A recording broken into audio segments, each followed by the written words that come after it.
नमस्कार साथियों, मैं अनीता श्रीवास्तव आपका हार्दिक अभिनंदन करती हूँ। श्रीमद् वाल्मीकि रामायण में आज का प्रसंग है श्री राम के द्वारा 7 साल वृक्षों का भेदन।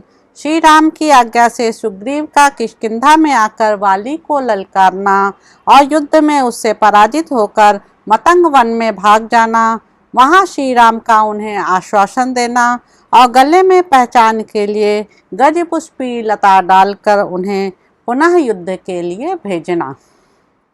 सुग्रीव के सुंदर ढंग से कहे हुए इस वचन को सुनकर महातेजस्वी श्री राम ने उन्हें विश्वास दिलाने के लिए धनुष हाथ में लिया। दूसरों को मान देने वाले श्री रघुनाथ जी ने वह भयंकर धनुष और एक बाण लेकर धनुष की टंकार से संपूर्ण दिशाओं को गुंजाते हुए उस बाण को साल वृक्ष की ओर छोड़ दिया। उन बलवान वीर शिरोमणि के द्वारा छोड़ा गया वह सुवर्ण भूषित बाण उन 7 साल वृक्षों को एक ही साथ बींधकर पर्वत तथा पृथ्वी के 7 तलों को छेदता हुआ पाताल में चला गया।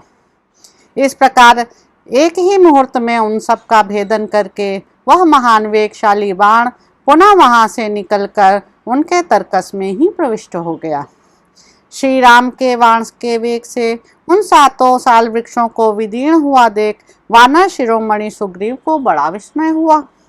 साथ ही उन्हें मन ही मन बड़ी प्रसन्नता हुई। सुग्रीव ने हाथ जोड़कर धरती पर माथा टेक दिया और श्री रघुनाथ जी को साष्टांग प्रणाम किया। प्रणाम के लिए झुकते समय उनके कंठहार आदि भूषण लटकते हुए दिखाई देते थे। श्री राम के उस महान कर्म से अत्यंत प्रसन्न हो उन्होंने सामने खड़े हुए संपूर्ण अस्त्रवेत्ताओं में श्रेष्ठ धर्मज्ञ शूरवीर श्री रामचंद्र जी से इस प्रकार कहा। पुरुष प्रवर भगवान, आप तो अपने बाणों से समरांगण में इंद्र सहित संपूर्ण देवताओं का वध करने में भी समर्थ हैं। फिर वाली को मारना आपके लिए कौन बड़ी बात है। काकुस्थ, जिन्होंने 7 बड़े बड़े साल वृक्ष पर्वत और पृथ्वी को भी एक ही बाण से विदीर्ण कर डाला, उन्हीं आपके समक्ष युद्ध के मुहाने पर कौन ठहर सकता है। महेंद्र और वरुण के समान पराक्रमी आपको सुहृद के रूप में पाकर आज मेरा सारा शोक दूर हो गया। आज मुझे बड़ी प्रसन्नता हुई है। काकुस्थ कुलभूषण, मैं हाथ जोड़ता हूँ, आज आप ही मेरा प्रिय करने के लिए उस वाली का, जो भाई के रूप में मेरा शत्रु है, वध कर डालिए। सुग्रीव श्री रामचंद्र जी को लक्ष्मण के समान प्रिय हो गए थे। उनकी बात सुनकर महाप्राज्ञ श्री राम ने अपने उस प्रिय सुहृद को हृदय से लगा लिया और इस प्रकार उत्तर दिया। सुग्रीव, हम लोग शीघ्र ही इस स्थान से किष्किंधा को चलते हैं। तुम आगे जाओ और जाकर व्यर्थ ही भाई कहलाने वाले वाली को युद्ध के लिए ललकारो।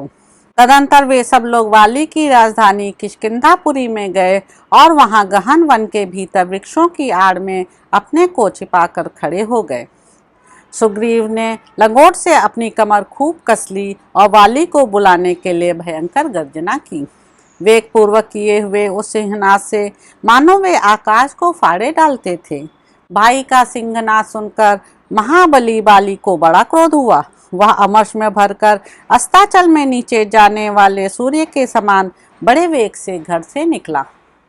फिर तो बाली और सुग्रीव में बड़ा भयंकर युद्ध छिड़ गया, मानो आकाश में बुध और मंगल इन दोनों ग्रहों में घोर संग्राम हो रहा हो। वे दोनों भाई क्रोध से मूर्छित हो एक दूसरे पर वज्र और अशनि के समान तमाचों और घूंसों का प्रहार करने लगे।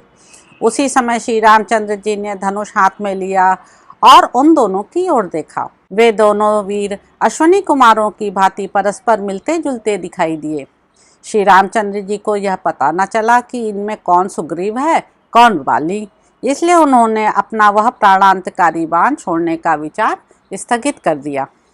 इसी बीच में वाली ने सुग्रीव के पांव उखाड़ दिए। वे अपने रक्षक श्री रघुनाथ जी को न देखकर ऋष्यमुख पर्वत की ओर भागे। वे बहुत थक गए थे। उनका सारा शरीर लहूलुहान और प्रहारों से जर्जर हो रहा था। इतने पर भी वाली ने क्रोधपूर्वक उनका पीछा किया, किंतु वे मतंग मुनि के महान वन में घुस गए।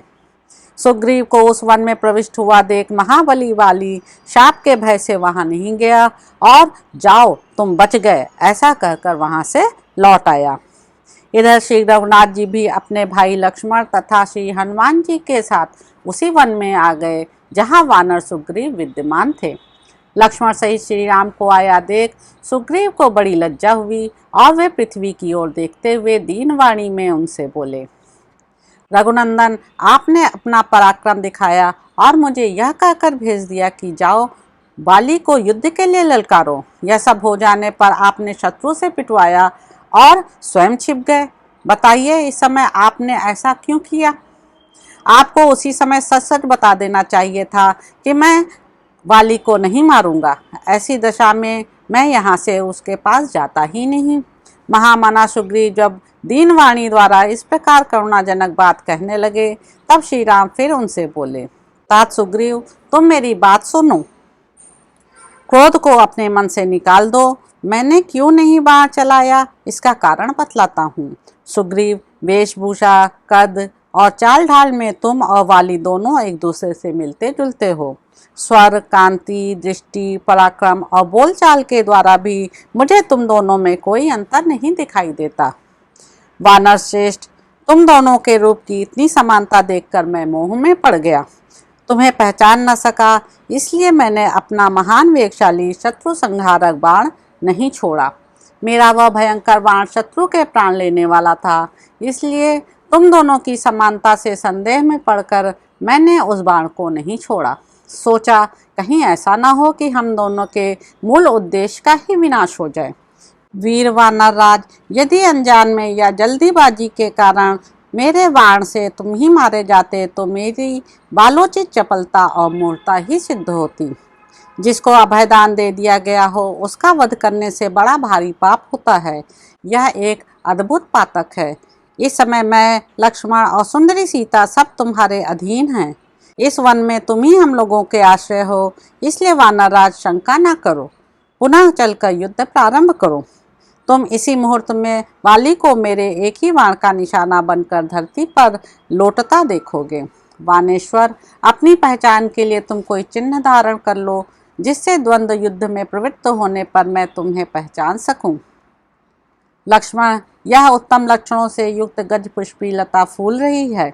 इसे उखाड़कर तुम महामना सुग्रीव के गले में पहना दो। यह आज्ञा पाकर लक्ष्मण ने पर्वत के किनारे उत्पन्न हुई फूलों से भरी वह गजपुष्पी लता उखाड़कर सुग्रीव के गले में डाल दिया।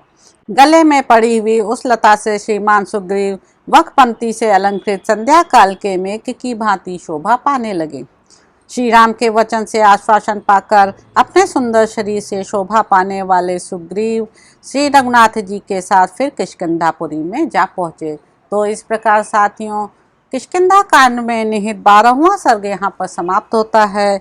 इसके अगले अंक में आप जानेंगे कि श्री राम आदि का मार्ग में वृक्षों, विविध जंतुओं, जलाशयों तथा सप्तजन आश्रम का दूर से दर्शन करते हुए पुनः किष्किंधापुरी में पहुँचना। तो अब आपसे अगले अंक में मुलाकात होगी।